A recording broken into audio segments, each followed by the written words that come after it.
Yo, someone is Here we really go. rough. Hey, everybody, welcome to the BTR stream. I'm your host, Lev Polyakov, at LevPo on Twitter, and we have a star studded event for you today. We have to my right, Jillian Atkins. To my left, we have to my right, Dr. Kristen J. Jacobson. Below, we've got Jules, my man Geo, and Logo Daedalus. And soon we're going to be joined by Zero HP Lovecraft, then Delicious Tacos, and Verse Laloon later on. So I just want to start by saying thank you guys so much for being here. I really appreciate it. And whoever is playing this on an external audio, be sure to mute the YouTube video so that we don't hear that audio. And I would just like to go around for a very short introduction to you guys and your specifically your work as far as what you would like to promote, and then we could get started with the discussion.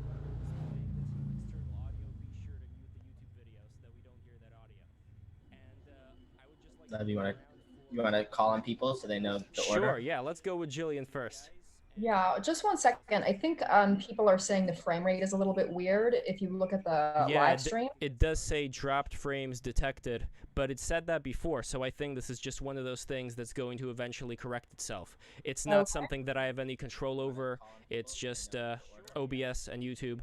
And somebody is still playing that audio. Oh, I think that was me, actually. I'm not playing that audio anymore. That's behind us. So yeah, if the video is choppy right now, this happened before, and I don't really know what to do about it, because it's just the nature of the beast. Sometimes it's just gonna get a little bit choppy, but it should get better over time. Okay. So yeah, so let's start with Jillian. Even though you are not a writer, you are a fan of writing, and you have a channel that you do in Chinese. So just do a little introduction for us, and then we could just go down the room. Yeah, sure. Hi, everybody. I'm Jillian. I go by JJ on YouTube, and I do influencing. YouTube isn't really my main space, though. I generally do influencing in China. I went to college in Taiwan, so most of my content is in Mandarin. So I do influencing primarily in China, in Chinese. So, but I am interested in what we're talking about today, so that's why I'm here. And Dr. Jacobson. Hi, I'm Kristen Jacobson. I'm a professor of American Literature and Women, Gender, and Sexuality Studies at Stockton University. Oh, sorry, Jillian, did you want to say something? Oh no, I'm so sorry. I just heard your introduction and I was like, wow, that's so cool. I'm so sorry. Please carry on. My mistake. I interrupted you. No worries. I have a book coming out on June 1st that looks at extreme adventure narratives like Into Thin Air or Wild by Cheryl Strayed, those kinds of stories, and for their environmental messages, as well as kind of what they tell us about American identity in the contemporary moment. So that's me. Thanks for having me. Thank you. And Jules? Hey guys, I'm the other half of 11 Jules, Break the Rules. I'm a recovering model. I just posted some of my new Polaroids. I think Italy is interested in my modeling all of a sudden. I used to be with I Love Model Management over there. And yeah, that's what you need to know. My handle is Jules P. Hamilton on Twitter, and this is my YouTube with Lev. Geo. Oh, what's to say? Artist, writer, art criticism, failed academic. That's pretty much it. Giant Geo at twitter.com. I just did a rather large expose on a recent political art gallery. It's called Bodily Profanations, and you could find that on the pinned tweet on my Twitter. So Sweet. And Logo Daedalus? I'm Logo. I'm a based pseudo-intellectual on Twitter with a novel, and I write stuff. It's called Selfie Suicide. Google that right now. Go on Amazon. Everyone listening, buy that. Send me money. Thank you. That is good chilling. And Zero HP Lovecraft, we had a bit of an issue with the audio earlier. Can you hear us? Can we hear you? Okay, I don't know what's going on. Well, let's skip that for now. We're going to figure it out as we go along. So I want to bring you guys into the discussion about literature. What is today's literature like? Where are we going? All of that. But first, I wanted to start out asking about your experience in writing books and how, from the point of view of academic literature and self-publishing, how it's different from the mainstream publishing route. So let's start with Dr. Jacobson, and then. Sure. So probably a bit in between mainstream publishing and independent publishing or self-publishing. And so academic publishing, you shop the book yourself as opposed to working through a literary agent, right? That you would do mostly through mainstream publishing, or figuring out how you're going to publish it yourself, what platform you independent publishing. And so there's a peer review process for academic books. And then depending upon, academic publishers, like many publishers have experienced some hard times, and so there's, ways in which they have lessened maybe some of the marketing and other support that they're providing for academic writers. But usually that support includes helping with editing the accepted project. And you don't tend to make a lot of money when you publish through an academic press, primarily because the print run, like if you're, obviously a bestseller, that kind of volume that tends to come out of mainstream publishing doesn't happen usually in an academic press. And Gio. Maybe you should ask Logo first. Yeah, I'm trying to formulate my thoughts. What was your experience with the publishing world, and how do you see the differences? I don't know. I've never had any interest in the publishing world. I have no desire to send any of my stuff. Just in terms of publishing your own stuff. Oh, it's like really easy. You just you make a thing and you put it online, and then they print the book, get money for it. It's pretty simple. Is that through Amazon? Amazon has a publishing function? Yeah, Amazon's platform is really, really easy to use. And I don't know, I didn't really have any trailer, just like by myself. That's what most of the people in this sort of side of the internet do, just because I don't know, it's like cutting out the middlemen, and you already have an audience. You sell directly to them, and if they like it, they'll buy it. But there's no process. It's just uploading this video. There's no peer review process for what we're doing right now. Did you have an editor? Did you have people go over your writing before, or was it you? I mean, with your I drafts? sent it to people I trusted generally to read before I did that. So I had a couple of prototype readers, I guess you could say.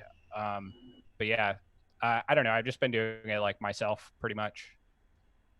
We did a couple of talks with Logo about his book Selfie Suicide on our channel over a year ago now.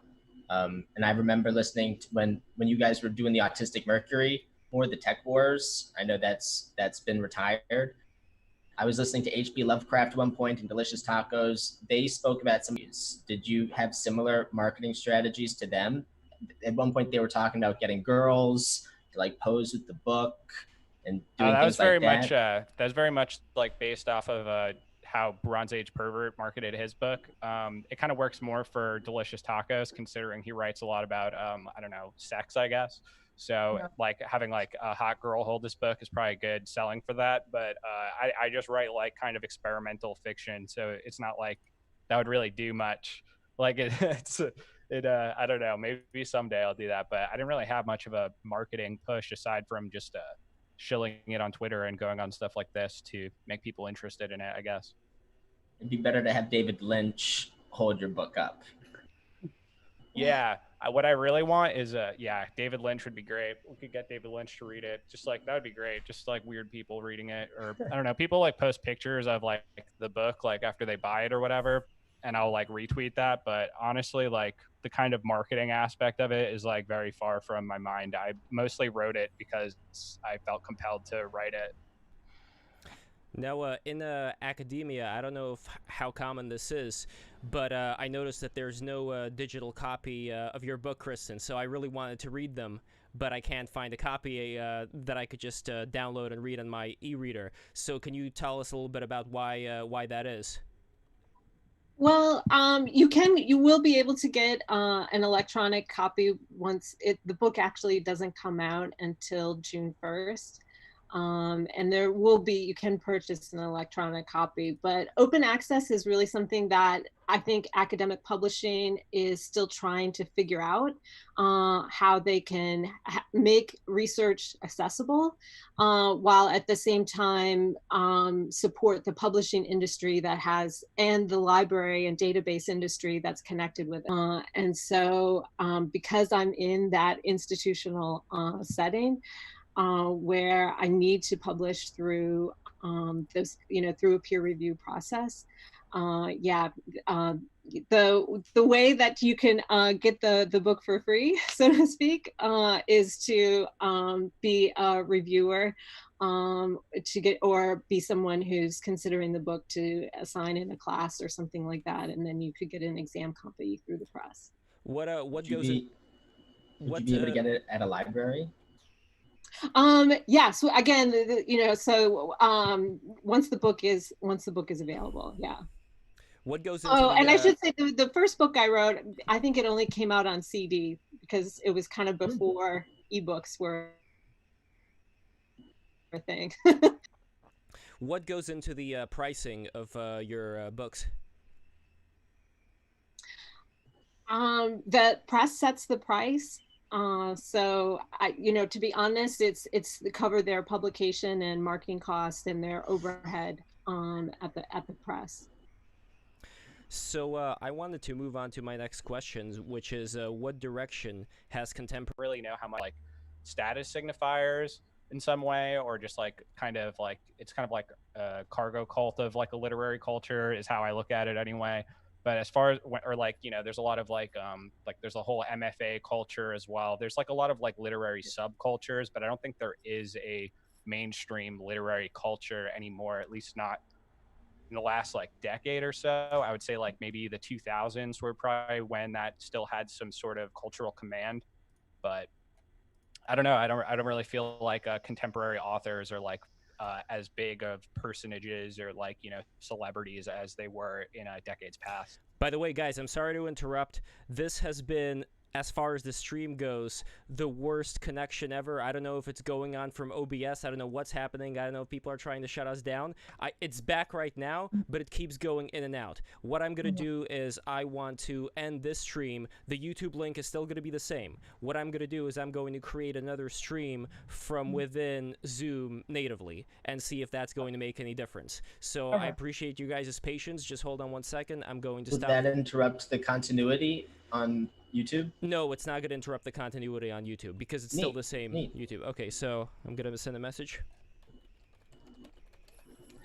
I wanted to ask. Well, I guess I'll wait. Yes. I think that could be changing though, the literary scene. I think that just like fashion goes through cycles, like they recycle trends from the 20s and the 30s and the 70s. I think that books are and literary circles are actually like due for a reemergence. I actually think that people are kind of tired of pablum and they want more stimulating new things.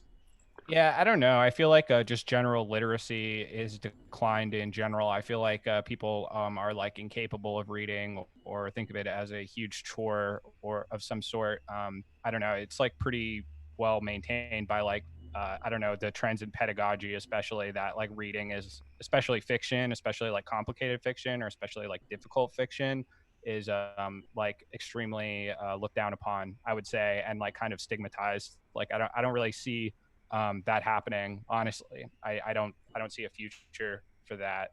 I think that like people will read still, but it's like the same. It's like classical music. Like it doesn't really. It's kind of its own insular subculture, so it's not going to like die out, but it's never going to be what it was. And by the way, scratch whatever I was saying. I'm not going to take this risk because I think that's actually going to end the stream, and our video is actually back now. I hope everybody's able to hear okay and see the video okay. I'm seeing it great now. So this is just one of those... It's probably my fault because I'm the only one not from the Northeast up here, right? I don't know. I think you go through Zoom, so whatever's going to happen to you is only going to affect your own stuff. But I appreciate you taking the brunt of the damage for us, Logo. Yeah, I'll take it. Yeah, so everybody... Press 1 in the chat if the stream is good now. Yes. Press 2 if we're failing at technology. Well, everybody's saying it's working, so I'm happy about that. So as far as what people are reading today, it's a shame that Zero HP Lovecraft isn't here, because I remember listening to an interview that he did with Verse Laloon, who's going to be joining us later, and he was talking about how Harold Bloom, I don't know if you guys are familiar with Harold Bloom, I think, Logo, you're familiar with him, Potter not being actual literature, and in a way how kids were being hoodwinked reading Harry Potter early on. That was a good interview. Yeah, not really moving on to anything of substance. So I'm curious what you guys think about this, where literature has headed with stuff like Harry Potter, and has it changed the adults who are also reading in comparison to the adults who were reading back in the 50s, 60s, and so on? I would say... take it? Oh, go ahead, Logan. Sorry. My dad used to say, Harry Potter got a lot of kids reading Harry Potter, and so they continued reading books like Harry Potter. That's what I'm saying. Like the young adult fiction is like the most popular stuff, and it's mostly not even a readership of young adults anymore, but people who grew up during the big young adult craze of like, it's like my generation. So like they just continue reading young adult literature, and it's kind of like the same way that like comic book movies are a major culture. It's a different thing. It's ultimately like those are what I classify as like romances, and like the kind of old sense of the word. Like they're like fantasy novels that kind of have the same similar like trope cycles. I don't know. It's like kind of tied to the Campbellian hero's journey stories and whatnot. But yeah, I mean, those are really popular, especially, or like, erotic literature. Like if you do want to talk about like really popular stuff, like Amazon erotic literature is always crushing. Like if you want to make money, definitely write that. And those primarily male or female authors. I feel like males LARPing as females. Yeah. You can get it for free on the internet. Kristen, what do you think? I think that, well, in some ways I see a bit what Logo I think is talking about in some of my students, particularly those who have decided not to major in literature, right? Because we assume that those folks are into reading on some level, right? And I think that's... You'd be surprised. Yeah, it's true. But I think what I found in terms of talking with my students, and maybe based in part too on my own experience, is that whatever gets you into literature, which often is a genre, right? It might be romance novels, it might be Harry Potter, it might be comic books. But for me and for many of my students, it was a librarian, it was a teacher, it was someone who then kind of pointed them to the next step and then got them into introducing them into different kind, like, oh, if you like this story, you might try and read this story, which arguably is a more sophisticated form. And I think that narrative is alive and well, but it has been changing. Digital forms of storytelling, digital ways of being content creators of narrative now take so many different forms, video forms and electronic literature. So I think that, yeah, the ways in which we're engaging with narrative are changing. But I think, Jules, what you were saying about how we might be primed for a renaissance, library readership, I think book purchases, which may show that, and certainly people enjoy long form narrative through, the popularity of variety of miniseries and TV shows or TV series. And so I think that desire for long form narrative remains, and it may be that people long form narratives in different ways. I always thought there's a comparison you could make to short stories and films and the long form novel to TV shows. But so recently we were always adapting novels to film, and so you would lose a lot. You can never really compare the film to the movie. So I stopped reading Harry Potter at the fourth one because when I was in fourth grade, someone started spoiling it for me. So I just gave up on it. But it seems hard to, I don't quite understand the argument of like saying Harry Potter's hoodwinking people as far as like giving them like an enjoyable, like those are big books too. So I don't quite understand that position. Maybe it just hasn't been explained to me. Well, the Well, argument Bloom was making is that they're kind of like stylistically deficient in general, that they're just like bad literature, whereas like he was comparing them to like some of the greats of like children's literature. Like, I mean, if you're going to compare like Harry Potter to Lewis Carroll's like Sylvie and Bruno or something, or like, you know, the kinds of popular romances that were read in like the 18th century, like Telemachus or something like that, like it's night and day. Like, I don't know, it's just like it's not as much of a serious book. It's a lot more it's like very like plot oriented and more like, I don't know, more like a comic book. It's not like these are like bad things or like, you know, that like there's no good in them at all. But when you shape like escapist literature, I suppose, but I would just call them romances. And like then if this is like supposed to be the ideal reading experience, and it's also tied to like these like childhood memories, like you're not gonna like think that other things compare to them if you like stay within that genre. But it's not only that, but it's like I feel like there's a kind of cultural push to equate all levels of literature as being like, you know, this like no like conceptual hierarchy of like sophistication when it comes to art in general. So it like really just enables people to like defy it by saying that like the entire canon is just like this ancient corpus of irrelevant things that were like, you know, foisted upon people for generations and generations, as opposed to being like, you know, extremely like important works of literature. If you were to make a comparison to like fitness, right? Like not everyone needs to run an Ironman, right? But if you go to the gym every day and you're on the elliptical and you're doing lightweight work, it's still an exercise experience. Like there's absolutely a hierarchy to what you can do with fitness, right? And not everyone can go through the same experiences and reap the same rewards from what they're putting into the experience. But to me, it sounds like Harold Bloom. It sounds like a hot take. It sounds like a hot take that is kind of a roundabout way of distinguishing different things, but I'm not sure if it quite Yeah, I mean that was his lands. like real specific means. It like that's what he was really trying to do, was to like, you know, make a qualification and a distinction. But and mostly just like he was saying like, you know, that the, you know, enculturating them into the tradition of literature, but kind of in this like presentist orientation where you just read like what's called contemporary literature, and then what like the kind of continuity of the entirety of literature is like considered kind of like trivial, like a foible, or like a questionable grand narrative with potentially pernicious ends to it or whatever.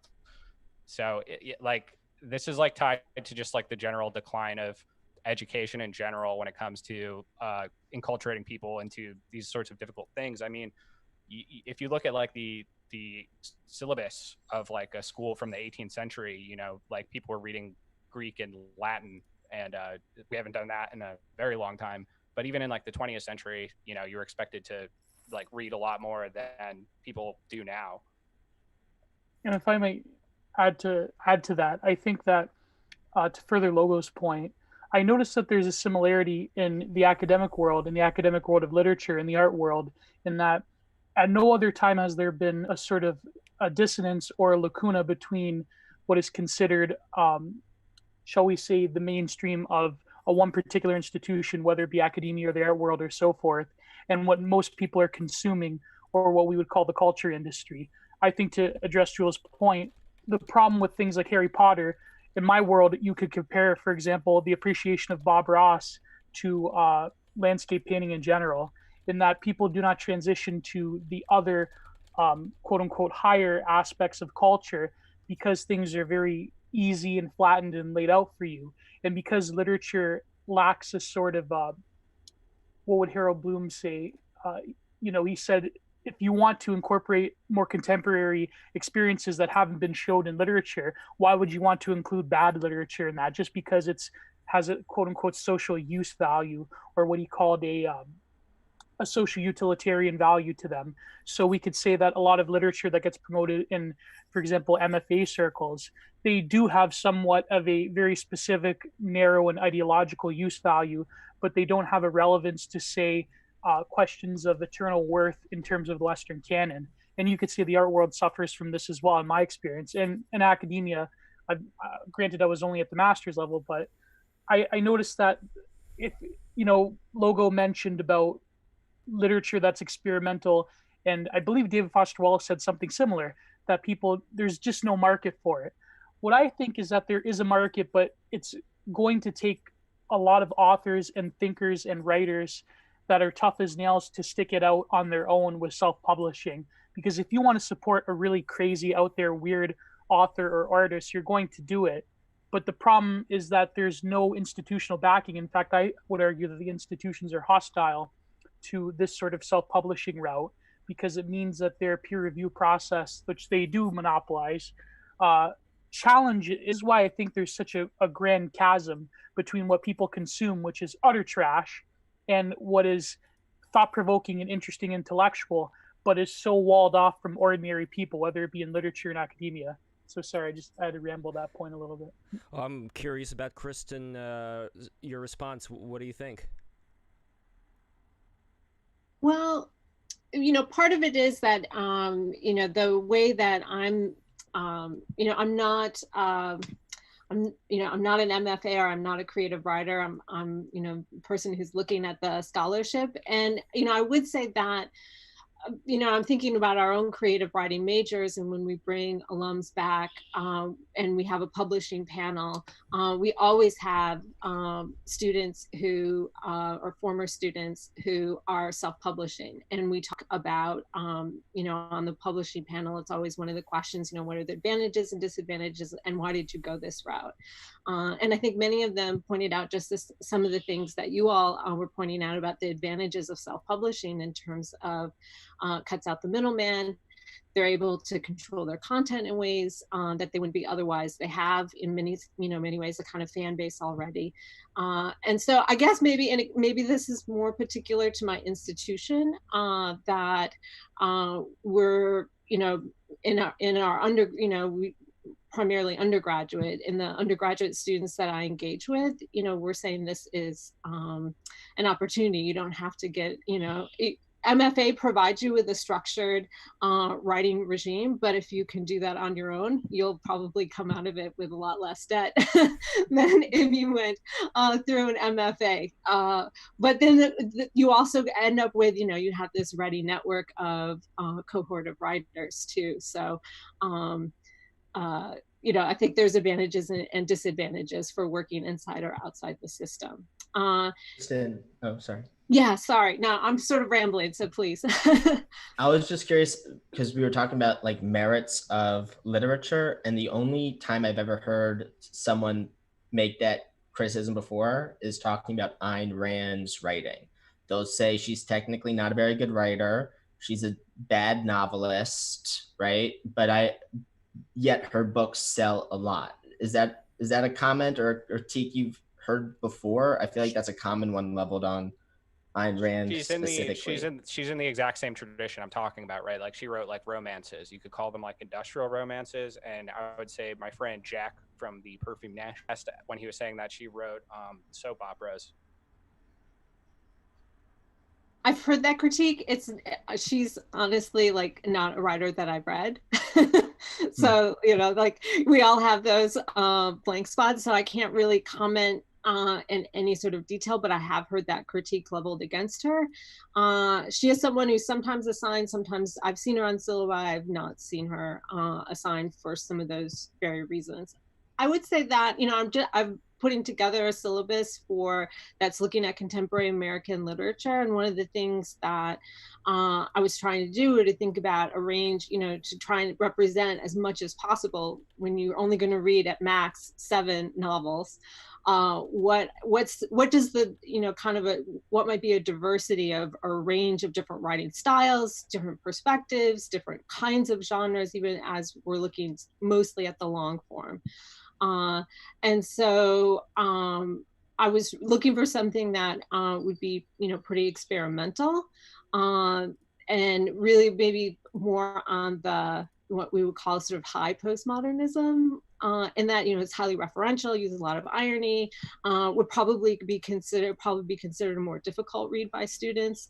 And then others that maybe experiment with style, and you know, it's sort of like in the modernist, you know, it might be sort of like the Hemingway style pared down, and that sort of approach to language, as opposed to something that's, you know, maybe a little bit more wacky. And so when I'm thinking about trying to give students a representation of what contemporary writing looks like today, those are some of the things that I'm thinking about. You know, one of the challenges, but one of the things I love about contemporary literature is that there's no way it can have withstood the test of time yet. We can get a sense of what's popular, what current aesthetics, current tastes, but a lot of that has to do, as you've all been talking about, access to market. And certainly there's been lots of writers that have been recovered that weren't popular in their time, but certainly became popular later. Other writers, very popular and not so popular today, and some were popular then and popular now. So popularity today, and what gets read today or what gets recognized today, right, is sort of probably tells us more about our contemporary tastes than maybe like what people will be reading 200 years from now. Well, how much is the tail wagging the dog in this case, where if you have all these different academic institutions and they have a certain way of looking at the world that they want to influence people in, how much is that being incorporated today into what people are seeing on the Barnes & Noble shelf, as opposed to, say, Delicious Tacos, who's coming back here, or Logo, or Zero H.P. Lovecraft, who I see as being like outsider artists that were able to resonate a lot with their community, and in a way they are rebelling against the modern condition. And this is another thing that I wanted to touch on today about that specific difference that I'm noticing. So Yeah, I think that's a good. I think you misused the wagging the dog analogy there. Wagging the dog has more to do with you make like an innuendo suggestion and that let other people run with it through gossip, as opposed to a Veblen strategy where you had the Young Turks were being snide towards Dave Rubin with his book, Don't Burn This Book. They were saying it wasn't a true bestseller. His friends bought however many tens of thousands of copies, and that inflated people's perception of its worth. So when you have academic circles or when you have publishers choosing favorites, they're not wagging the dog, they're contriving results through a somewhat Veblen process. A Veblen good is something that is expensive merely because of the price tag, which Jules, then I think influences people's perception of its worth. That's always been a reality. I mean, the fact that the critic and the artist has always had this like secret sort of menage a trois together. I mean, it's like Jackson Pollock with Clement Greenberg, or it's like with Andy Warhol and Robert Hughes, right? I think that to address Professor Jacobson's point, I think that we live in an environment of what Sloterdijk called foam, where it's just every artist, every writer is within their own little micro world, in a micro bubble, in a plex of bubbles and so forth. Meaning that we, in the lack of meta narratives and the death of meta narratives, it seems that artists have to claw their way to their own brand status in their own universe of signifiers, and they have to sort of pick up the wreckage the way that one of my favorite artists, not in literature but in visual art, Anselm Kiefer, tends to pick through the rubbles of things. I noticed a lot of outsider literature, even the writers that we're discussing with here, whether it be Logo or Delicious Tacos.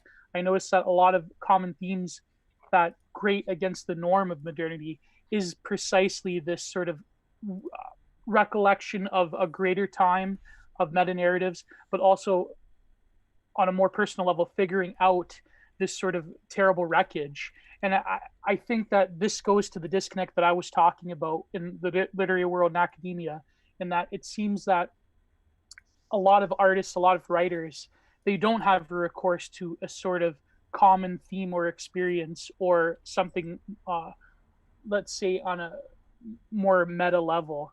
It seems that a lot of writers, even the ones that get promoted in academic circles, there's they sort of have a vague sort of understanding of the world, but it seems that we're almost condemned to our own devices in a lot of ways. And I think this is a big problem why people just, are saying screw it, consume culture that is like the massification of all culture just comes in with the brute force of late capital and just takes over. And so people aren't going to read Chaucer or Faulkner or whatever. People just want to, if they read it all, they're going to read Harry Potter.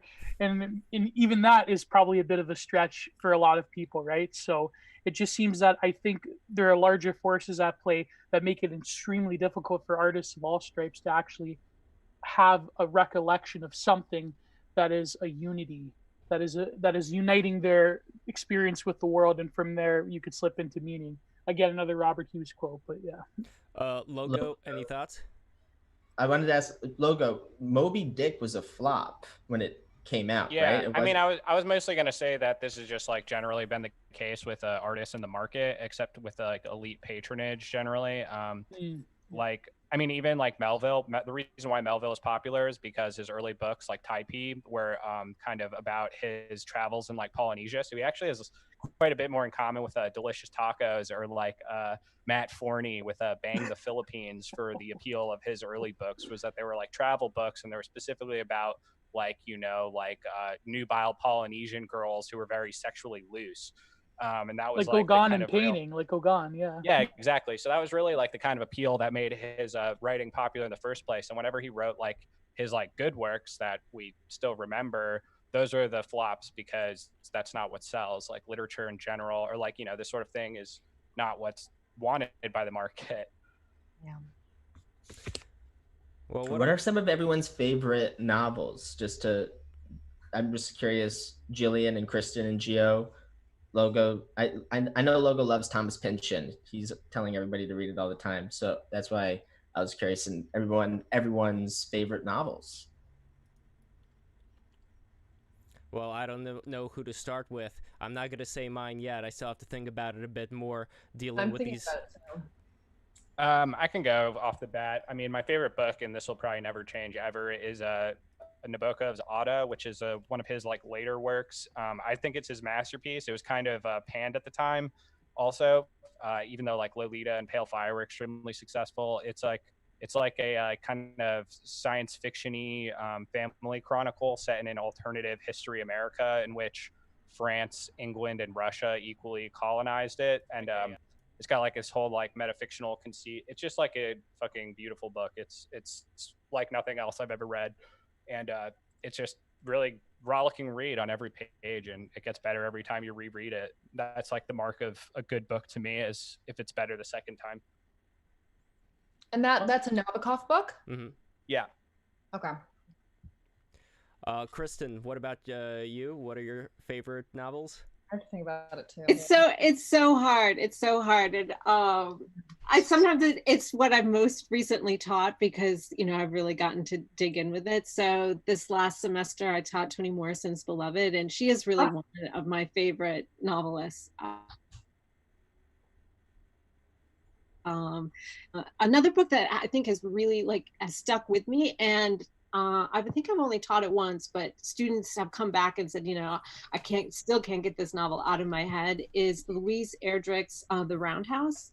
They found that both the story compelling, and the issues that she's dealing with were just sort of haunting, and like they kept coming back to it. Was The Roundhouse the one? Was that that was Native American, right? Is that correct? Yeah. Yep. Yeah. I read it years ago. Yeah, that was really good. Yeah. So those, two authors, contemporary authors, And it gets more difficult if if I look at all American literature or all world literature. Too hard. I can't pick. Like Logo, I like a lot of Dante. I also like Nabokov a lot, and I it's difficult for me to get into it in the beginning. There's a lot of technology using water that's involved in that book. So eventually, I think I'm going to just devote a lot of time to reading it, and I don't. Yeah, I want mean the opening is like literally like purposefully dense, and it's like a bunch of inside jokes about the translation of Russian literature into English that's like being made, but it's also inside of it. Like if you know the rest of the book, there's some of the great like secrets or mysteries that are happening in it are like revealed kind of tangentially and like little parts, little tiny parentheticals inside of it. So yeah, it's like purposefully meant to piss you off in the beginning. It's kind of great.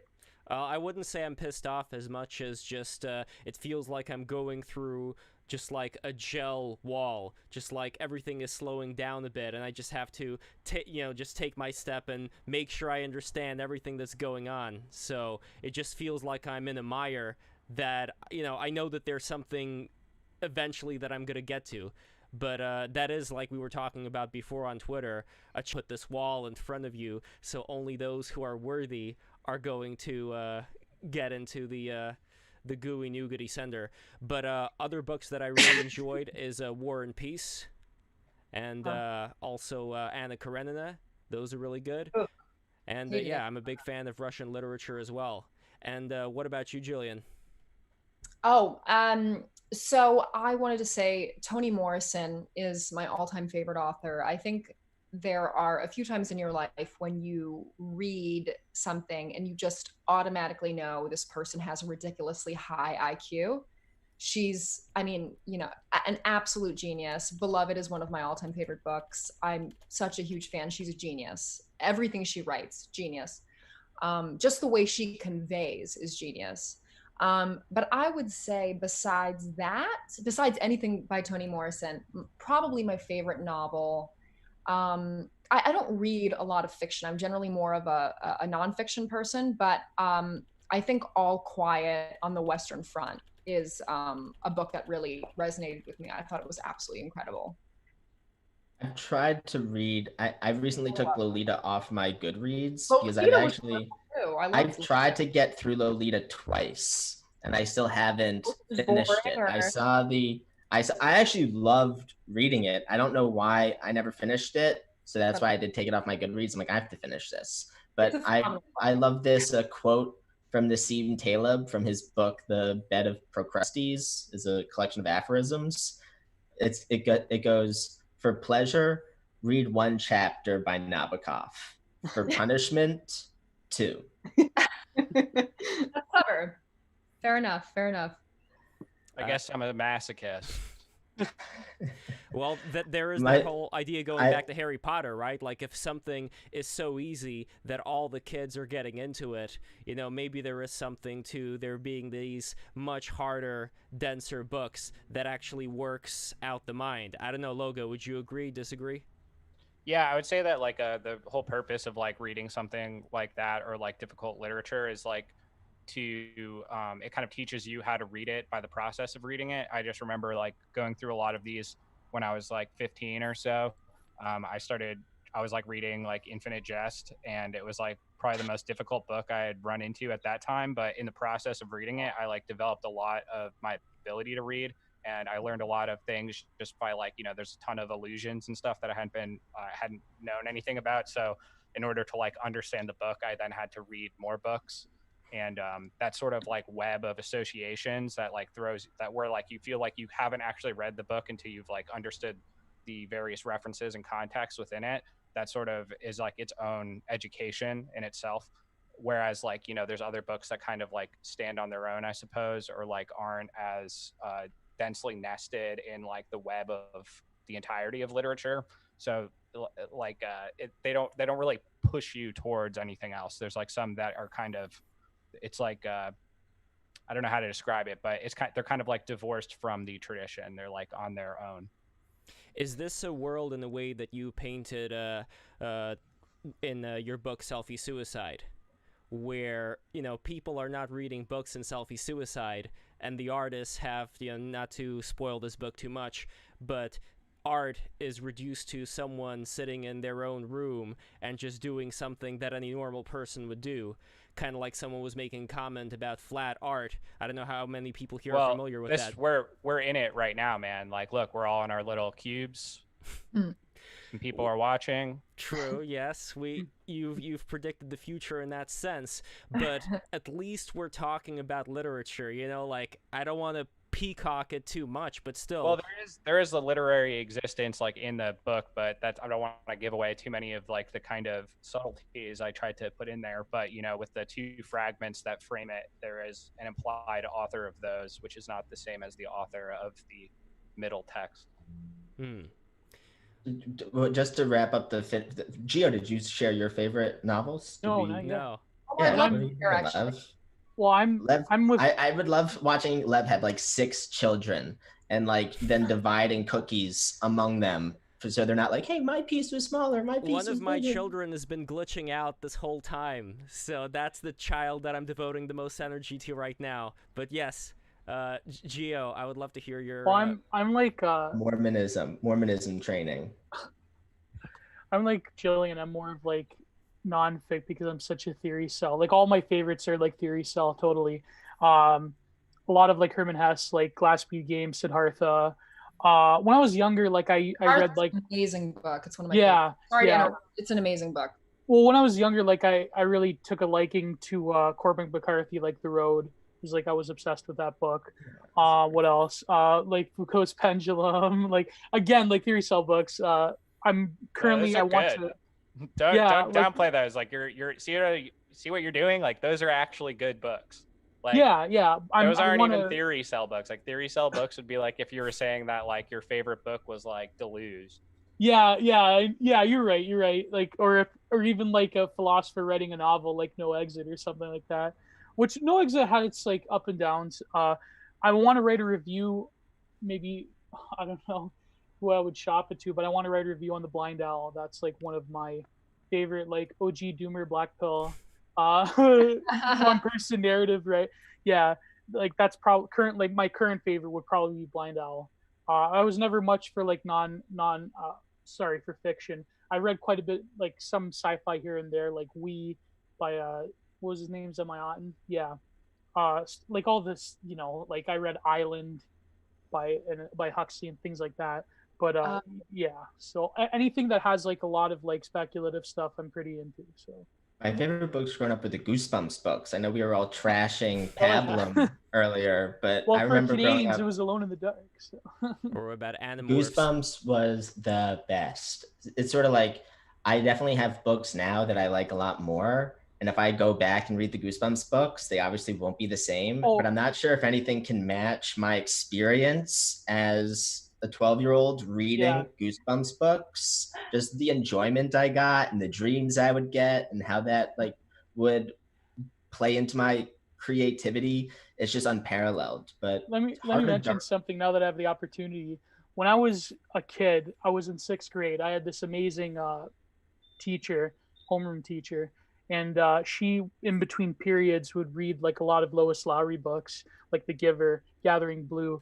So I really had a connection to that. I mean, I think the problem is that like young adult literature with the whole like dystopian thing, or the whole like post-apocalyptic genre, I think that has somewhat degraded within recent years. But of course, this was like way back in the day. This is when it was still fresh.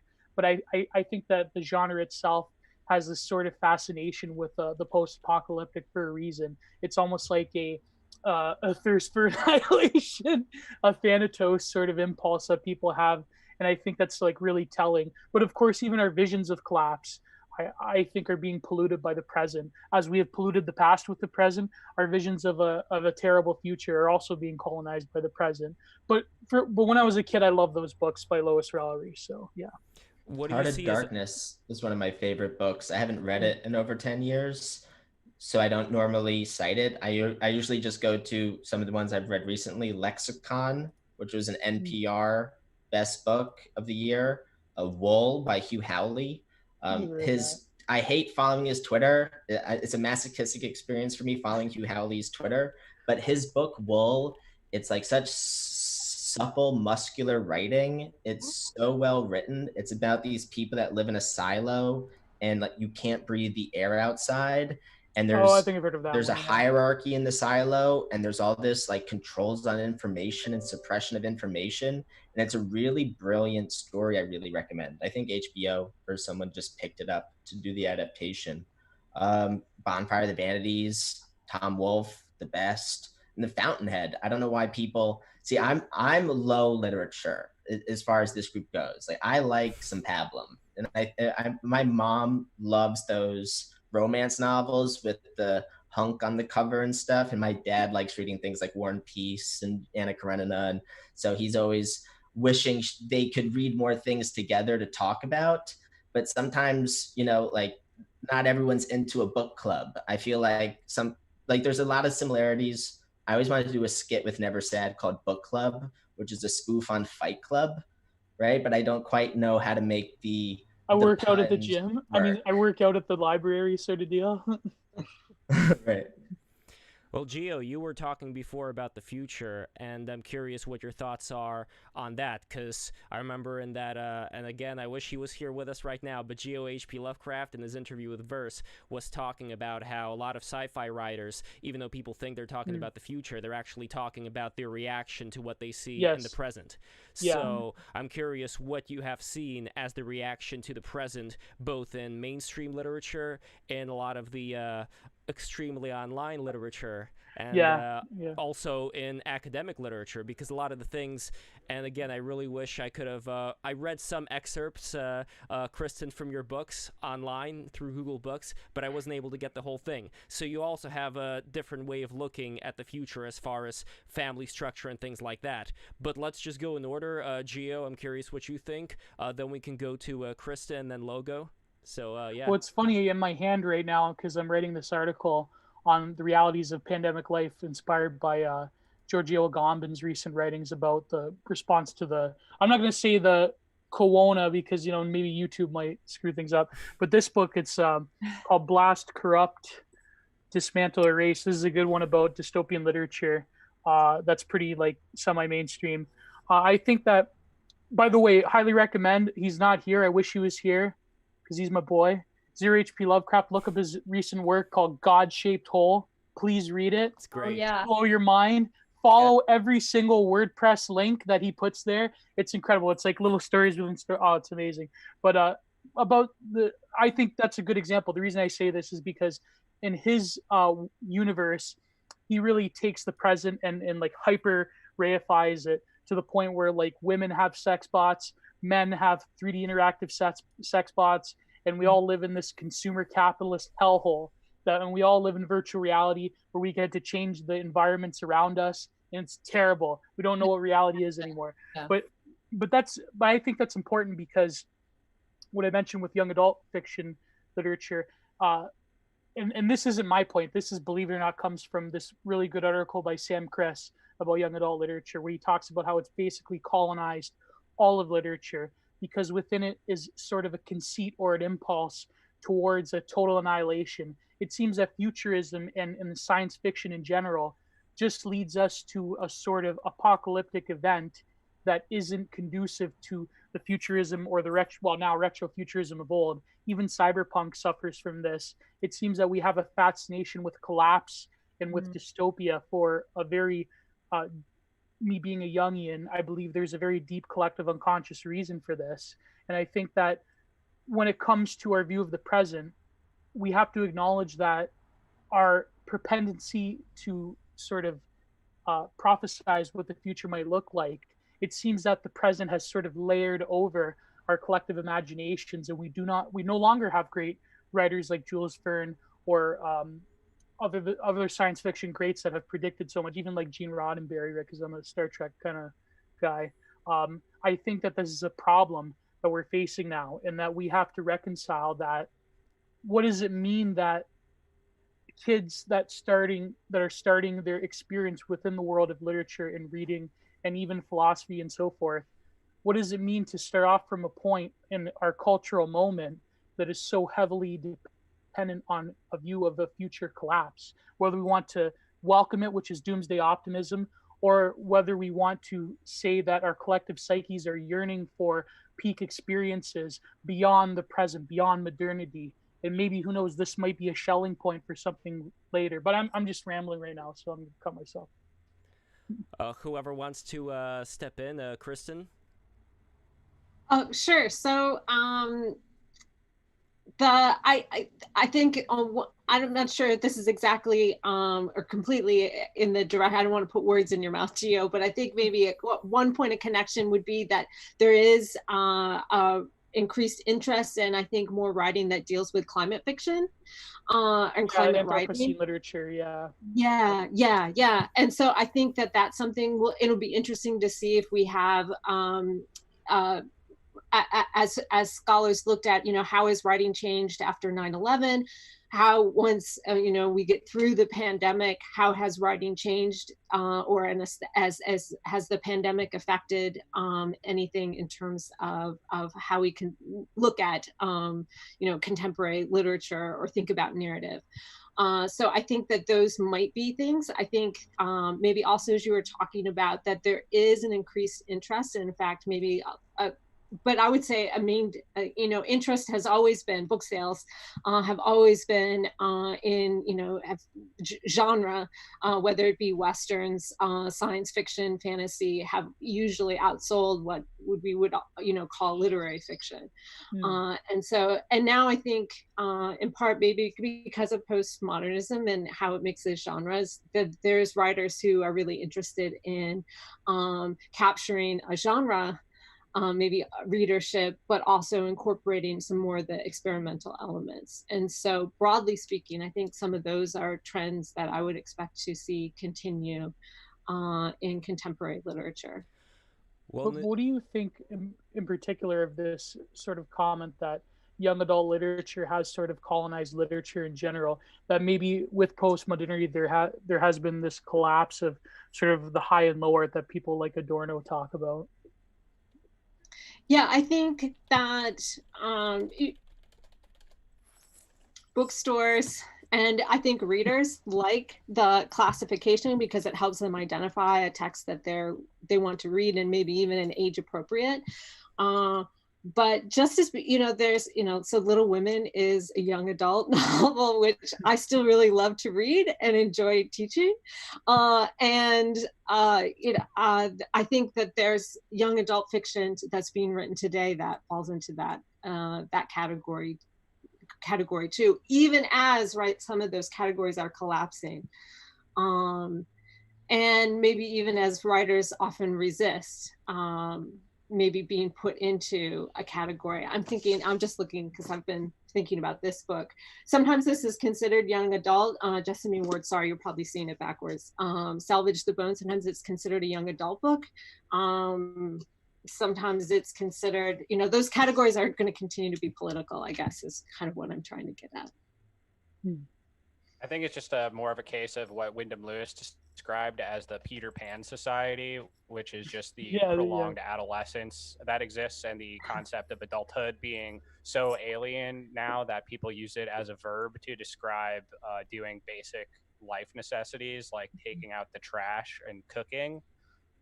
It's adulting now, right? So, yeah, right. Because no one knows what it is. You're just pretending to be an adult because everyone's just a teenager. Oh, by the way, now that we're talking logo, what do you think of Thomas Picton's visual art? Because I'm a big fan of his paintings. So I honestly don't know. I'm not as I don't really keep up with modern art, especially like in the pictorial sense. Like I know a lot about like the modernists, and like as far as I'm concerned, like after Duchamp, it's like all just nonsense. Like Duchamp in my mind is like I'm not even kidding. I mean, like you're talking about Pollock, but like Pollock was literally just like funded through like CIA front corporations as part of like a Cold War of like aesthetics. And like that's how I see most of like the publishing industry also, is that like, we're talking about climate fiction and stuff like that, but like this is all just more like the sort of like doomsday porn is just like it serves political purposes, like very immediate ones. What's the source? You're disappointing me, my God. Dude, that's not even controversial. You can just No, you it's can true. He Google was, that. Like yeah. everyone knows that. Yeah, Yeah. I remember I saw some of those. I saw an article that said that about Basquiat and Andy Warhol have not been able to find it again. So Well, they were while there's using some things that I have a They were hunch using about. front corporations. they This is they like were the Council of yeah Cultural Freedom and things.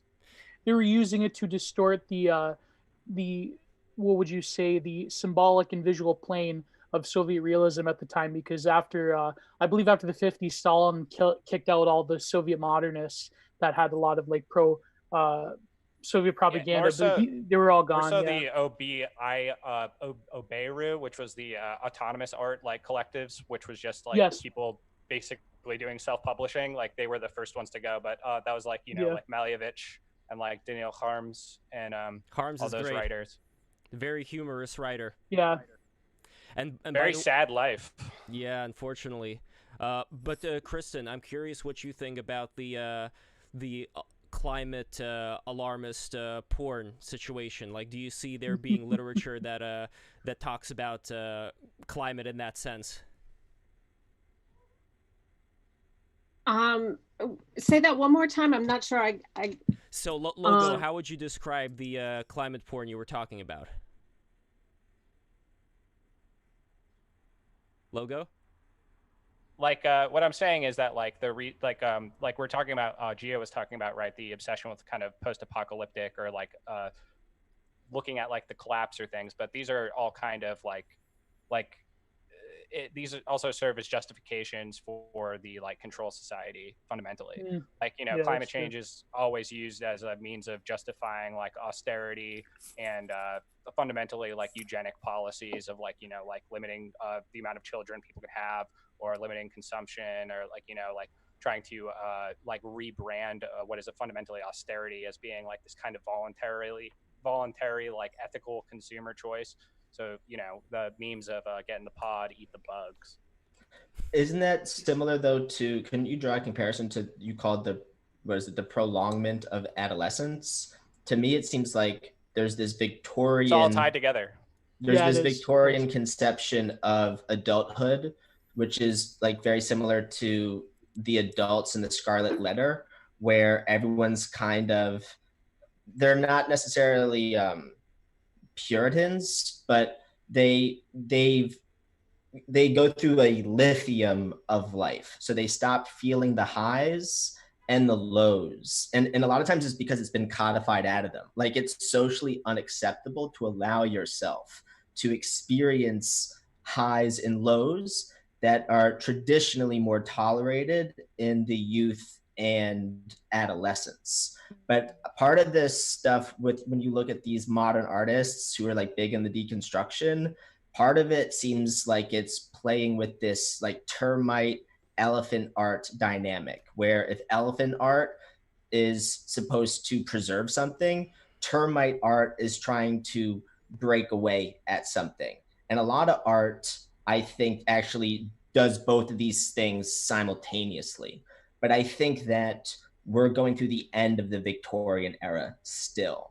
And people are figuring out how to reconcile like maintaining the youthful qualities of adolescence in perpetuity, and to not like misassociate with a lack of adulthood. So right? what Wyndham Lewis is saying is if- like you got Peter Pan coming out in the Victorian era, right? But what Wyndham Lewis is saying is that basically what happened, it's when artists started to have a sort of celebrity or cultural cachet to them, that all the rich people and just like basically fundamentally like narcissistic people decided that they were going to become artists. Whereas before it was like kind of a trade, it was a craft. It wasn't even something very like respectable. It was something kind of like looked down upon to like, it was like a trade. It was like working in a trade. But then it kind of, so it's like every trust fund teenager now is like a rock star and an Instagram influencer and blah blah blah. It kind of waters down the trade of the arts, and it turns it into a like identity. And do you see? Yeah. Oh, sorry. Yeah. And do you see? No, I was going to. Oh, go ahead, go on. Lev. No, God, go on. I'm sorry. No, okay, I'm curious. No, I was just going to push back a bit at Logo a little bit. Go for it. Yeah, I think that art after Duchamp definitely does have a value. I think that a lot of contemporary artists are terrible, obviously, but even the terrible ones, I believe, they serve a purpose. Now, I'm shilling my own work here, but my recent long form bodily profanations, I'm looking at a lot of contemporary political art from more of the feminist side, people like Marilyn Minter, Cindy Sherman, Cecily Brown. And of course, I vehemently disagree with what they're trying to do in some ways, but I think there's a value in terms of a lot of these archetypal forces that they're playing with. But I think the problem with a lot of people is that there there is definitely a lack of a celebration of beauty or meta narratives and so forth. But I think in terms of a barometer of our cultural moment, a lot of contemporary artists, even the ones we consider bad, whether in literature or visual art and so forth, I think they reveal something because precisely to answer Jules's point, the contemporary artist has to build a world anew, and that is terrifying. So what ends up becoming this world that they're building oftentimes defers to mainstream contemporary politics and the politicization of all life. And this goes into what Picton was saying about the Peter Panism of society, because even politics itself now has become an outlet for our Peter Pan fantasies and this deferred adulthood and deferred this infantilization of all culture. I truly believe. I don't know if Logo agrees with that. I but mean, just not, I'm just a huge cynic, so I'm just saying that the contemporary art market is just for money laundering. Yeah, that is true. That is true. I could Like, kinda I see mean, that. I can't. This is the thing. I can't purpose of it deny is- it. You know?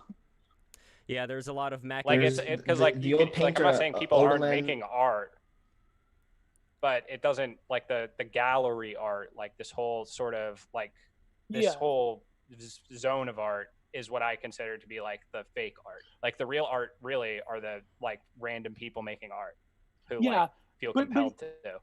But even some of the Logo, art's not even just money laundering, it's pumping and dumping, right? It's like people have cornered a market and they're doing pump and dumps, so they're not laundering at all, it's pumping and dumping. But as far Let's as just like say like now, laundering reputations and stuff, like you know, like let's say you're like a super rich billionaire, so you own the sort of reviews that can cover and describe and essentially canonize or like make a figure big. So you can like you own Condé Nast or whatever.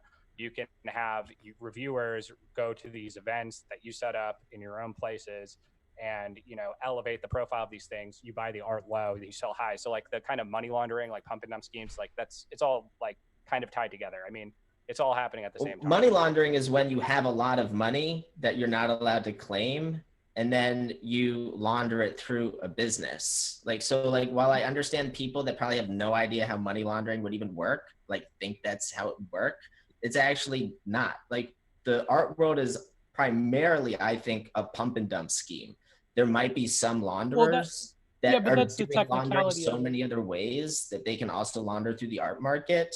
Like I know my branding just from like talking with Lev. He's like constantly going like, I'm watching Ozark, Jules, like nudge, nudge, nudge, wink, wink, wink. Like, is that what you're doing? I'm like, no, dude, like I understand my branding because like it helps with, you know, an image, right? Like I like the David Spade joke when he's like making fun of people who like pay $200 for a ticket. And if it was any less, they wouldn't pay for it at all because they're like, I'm still rich. Like, why would I buy anything that's less than a $200 ticket? And it's just like a completely different world, right? Yeah, but as far as like the world we're in now, when you have all these trust fund kids who are just becoming artists, they have a lot of them, and writers, and it's terrible. They have the time and the risk threshold to even make an attempt.